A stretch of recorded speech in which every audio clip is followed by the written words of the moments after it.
અને આ જે ડીજે ખોટા ખર્ચા દારૂબંધી એ બધું બંધ કર્યું ને બહુ સારું કામ કર્યું છે. અમને બાઈઓને બહુ સારું લાગે છે. નાના મોટા જે એક જ સાથે હેડવાના છે. લગ્નમાં મોટા પૈસાદાર માણસો તો બહુ જ્યાદા ખર્ચા કરતા હતા, એને ભાલે જતા જે નોર્મલ માણસો હતા એ પણ એમની સાથે ચાલવા માટે દેખાદેખી કરતા હતા.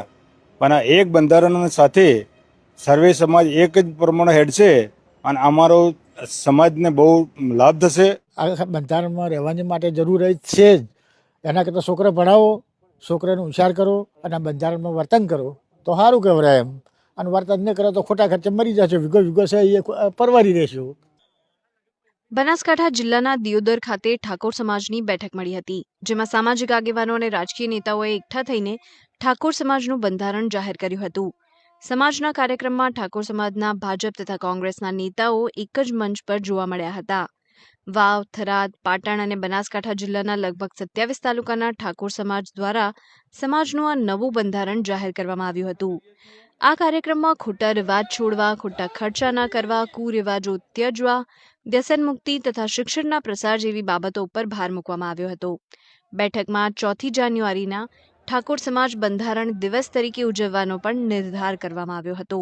આ નવા નિયમો વિશે ઠાકોર સમાજના લોકો શું કહી રહ્યા છે? સમાજે બંધારો કર્યો છે ને એ બરાબર છે, માની લ્યા.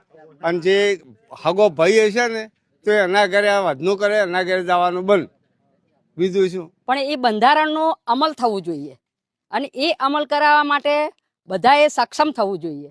હવે અહીંયા બંધારણ તો થાય છે પણ સક્ષમ કોઈ થતું નથી, તો એમાં સક્ષમ થવું જરૂરી છે. અમારા ગરીબો માટે સારું કરીશું છે બધી સમાજવાળાની, અને આ બધું બંધારણ રાખવાનું છે. પહેલાં બહુ ખર્ચા કર્યા હતા, હવે ખર્ચા નથી કરી કહેતા. હવે અમારા ગરીબોને ખર્ચા કરો તો જમી બીજી હોય એ વેચવી પડે છે. છોકરા પછી બધે દસી થઈ છે, તો અમારે આ ખર્ચા છે ના કરવા.